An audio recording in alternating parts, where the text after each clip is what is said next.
how Einstein's brain was different, and why was it stolen. He was a genius that left the world stunned by his theories and knew that his brain was under threat. So as a result, he requested that his body be buried after his demise. But unfortunately, there was someone who was much curious about his body and wanted an in-depth study. The doctor then stole the brain and dissected it into 240 small pieces. But even after decades of research, he didn't find anything until one day the study left the world stunned. Einstein was a genius, as we all agree. So much so that his brain would work with more than 1,000 scientists. Things that we had never considered, much less understood, were worked on by Einstein, who made them simple for everyone.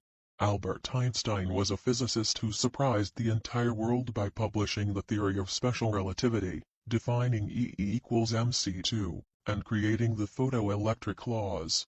And therefore, he was awarded the Nobel Prize.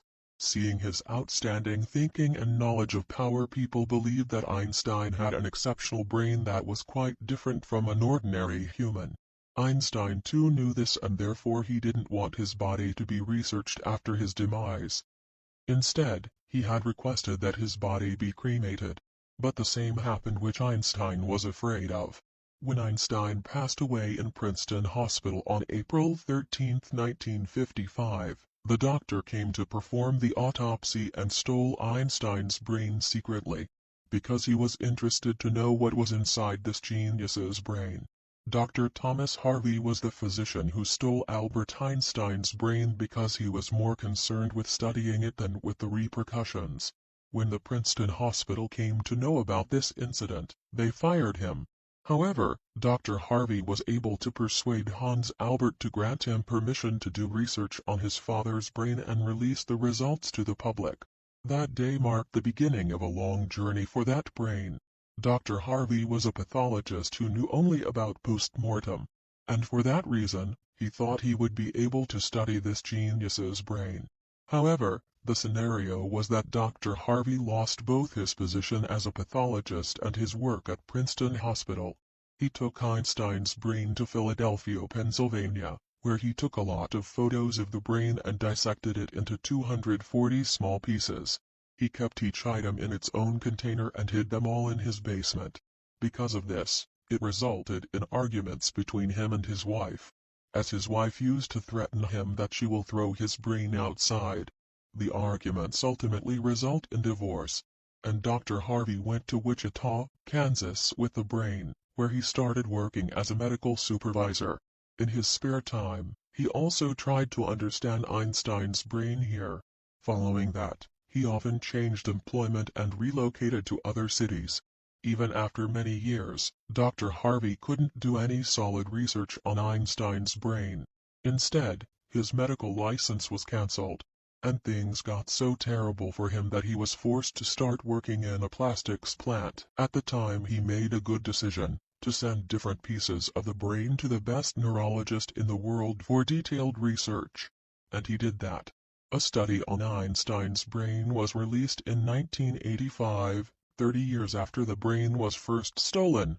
For the next 28 years, many neurologists published several studies on this genius's brain. It revealed that Einstein's brain differed significantly from the typical human brain in a number of ways. The biggest difference was found in the corpus callosum part. Now it is important to know that the human brain is divided into two parts. Whatever work a human does, is processed in one part and then the brain sends a signal to that part of the body. While the right brain is in charge of the left side of the body, the left brain is in charge of the right. But how it is related to Einstein's brain and what is the work of corpus callosum? Consider typing with both hands while using a keyboard or a mobile device. The left hand is typing some alphabets, and the right hand is also doing the same. During typing, your left hand made a mistake and you quickly used your right hand to erase that mistake. This indicates that when your right brain made a mistake, it informed your left brain to fix it. The link through which both halves of the brain are connected is called corpus callosum, and Einstein's corpus callosum was larger than ordinary humans. That indicates that the relationship between his left and right brains had a strong connection. As a result, Einstein was able to imagine complicated issues and circumstances. In addition to having a different corpus callosum, Einstein's brain had a distinctive layout, and researchers believe that it was the reason for good neuron flow. His healthy neuronal activity indicated that he had the excellent computational ability. Albert Einstein possessed the ability to resolve challenging mathematical puzzles mentally, without the aid of a calculator. According to a research paper, another reason for having a high number of neurons was that when Einstein's brain was weighted it was 1,230 grams, whereas it is 1,400 grams for normal human beings. His brain is said to have more neurons because the lining of his brain was relatively thin. The largest debate, though, was whether Einstein had such a unique brain from birth or if it developed later. After research, it was found that, when Einstein was born, he started speaking after the age of 5. Even after he started speaking, he didn't like to speak much and remained lost in his own thoughts. He had less memorizing power. Instead of memorizing arithmetic and numbers, he was a master at analyzing them logically. Although he struggled in other subjects in school, he did exceptionally well in math and science. When Albert Einstein was 12 years old, a family teacher left his geometry book in Einstein's house. Unexpectedly, Einstein finished that book in a single day and had his geometrical conception solidified. Additionally, by the age of 14, he attained mastery in integral and differential calculus. His grip on maths and science was so strong that professors used to become nervous when he used to raise his hands for asking questions because often Einstein's questions were difficult for even teachers to understand. From a very young age, he wanted to encapsulate the laws of the universe in a small equation, and this became his life's mission. At the age of 26, Einstein published 4 research papers and made the world surprised. And therefore, he was given a PhD degree and awarded Nobel Prize for playing an outstanding role in humanity. Without Einstein's thesis, science is incomplete.